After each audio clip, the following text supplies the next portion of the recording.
going to show you how to make royal icing. First thing we're going to use is my trusty scale. What I have in the bowl here is a pound of sifted powdered sugar, 3 tablespoons of meringue powder. Meringue powder is dried egg white, and a half a teaspoon of cream of tartar. Cream of tartar is a stabilizing factor in when you're working with egg whites of any form. And I'm going to now add 3 ounces. I'm going to tare our amount here. We're going to add 3 ounces of just regular temperature tap water. That's about 6 tablespoons. But it depends, because some measuring spoons are not standard, so you can't go by the number. Standardized tablespoon is actually 1/2 of an ounce, and so you want to weigh actually and test your tablespoon out and put some water in it and weigh it, and if it comes out to be 1/2 an ounce, that usually means that your measuring spoons are standardized. Okay, I'm just going to mix this around a little bit. Now, royal icing is very different than the buttercreams. First of all, of course, it doesn't have butter in it, but this is the icing that you use to put gingerbread houses together, etc. It dries very hard and firm. So here we go. We're going to put it on high speed for approximately 3 to 5 minutes.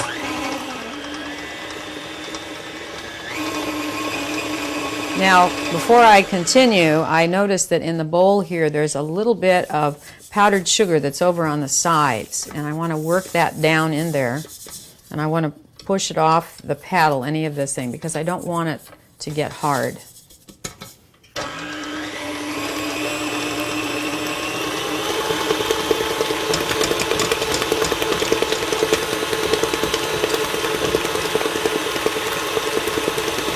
Lifting the bowl a little bit so that I'm sure to get the bottom.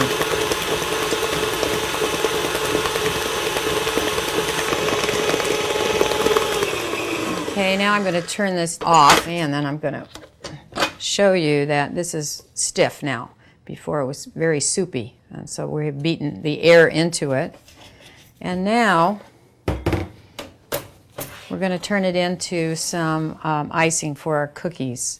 So I have over here some pâte sucrée cookies, and this is rolled a little bit thinner than the rose cookies that we had made before. Now, what I have to be careful of is that this icing is something that is going to harden if I let it be uncovered. So I have a damp towel, and occasionally if I'm going to make roses or something out of this, I'll absolutely have this over here, and then I'll have a plastic bag over it. But what I'm going to do now is actually make some icing that I'm going to use, color some icing that I'm going to use for the lips and the hearts in 2 consistencies. So what I have now is an absolutely clean rubber scraper, and I'm going to make some icing for outline. And for the outline, I'm not going to change the consistency. It's absolutely perfect. Let me just open this up and I kind of keep it covered here a little bit. Okay, and you can also use containers with tops on them too, which, you know, if you're going to do a lot of work, you'd want to do that. And then I'm going to make some other icing that's a different consistency, and that's for a flow that we're going to do and fill these in. Okay. And I'm going to use a pink color, and I'm just going to put 1 little drop in here. Oop. This goes a long way. And we take our clean spatula and we just mix this up here. And again, I'm not changing the consistency by adding more water to this. And it depends on what you want to do. If you want to do the lips and you want to make them hot pink, you can always add a little bit more. It's always possible to add more. It's very difficult to make it lighter, although you have to just use some white icing and you can make it lighter. So I'm trying to stir this kind of in a figure S kind of motion. I'm not whipping it, I'm just stirring it. We're going to keep this one like this. Now the next part of this is we're trying to make an icing that's thinner so we can fill with it. And I am going to turn it pink, and I'm going to add some water to it. And because I'm not weighing this, and again, this happens a lot, you have to add water a little bit at a time. And you'll also notice I'm wearing gloves. And again, because when I use color and I'm mixing icings with this color, I'm trying to protect my skin because I don't want it to be absorbed by the skin. The color absorbs, by the skin. So I just wear this, and I don't like to have stained fingers. Okay, what I'm looking for is a consistency that flows. And so obviously this is still pretty stiff. So again, a little water. And after you do this a while, you can add it, you'll know exactly whether you're going to use a half teaspoon or whatever, you'll have more confidence. It really depends on how much icing you're using. Because once you add too much water, you're going to have to add more icing to it to obtain the correct consistency.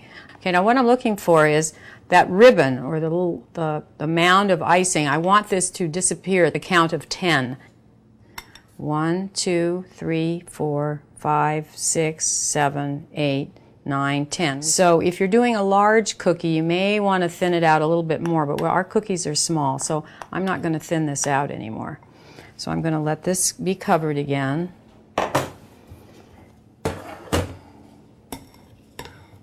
And I'm going to take some of the thicker icing, and I have, again, our parchment cone that I have demonstrated.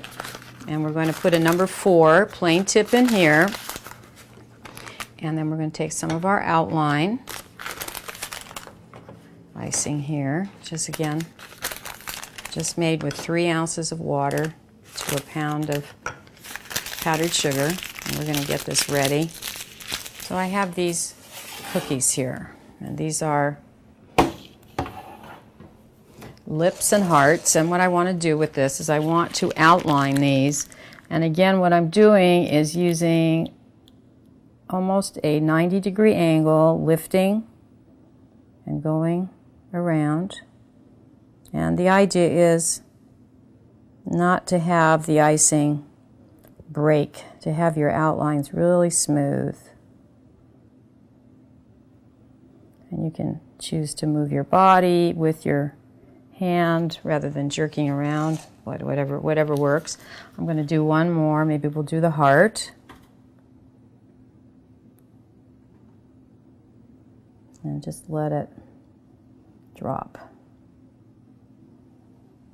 Okay.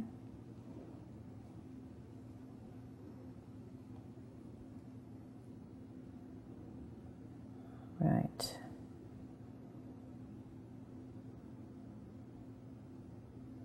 There we go.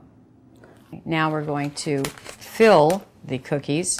And again, if you have an hour between the outline and the filling, it's very nice. In fact, I can show you why.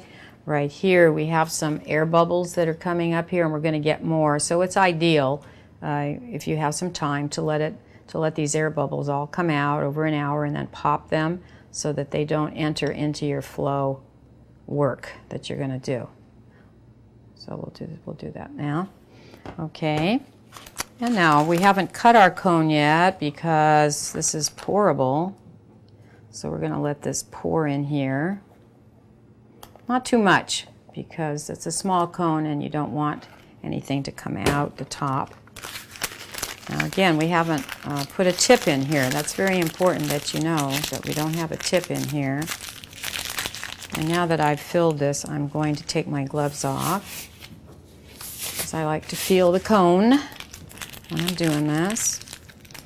And we take our scissors and just a small snip at the end, and you can always make the cut larger. It depends on the size. So we're going to see how this flows. Okay, and you want, when you squeeze, you're squeezing and you're keeping your cone embedded in the icing and going from side to side. And the idea behind this is that you're going to create a smooth surface. And if you see this pillow effect, the fill icing is actually a little bit higher than the outline. And sometimes it settles, but this is what you want. if in fact it goes down below the icing and it creates sort of a convex look to it, you have put too much water in the icing. But this seems to be just right. And again, as you do this, you'll be able to do more intricate designs because you're going to gain confidence. It just takes experience and a little patience. The main thing is, and we have some air bubbles which we're going to tackle, but the main thing is just to keep the tip of the cone embedded in the icing. I'm going back because I want it to be a little puffier. So I'm going to do the heart the same way.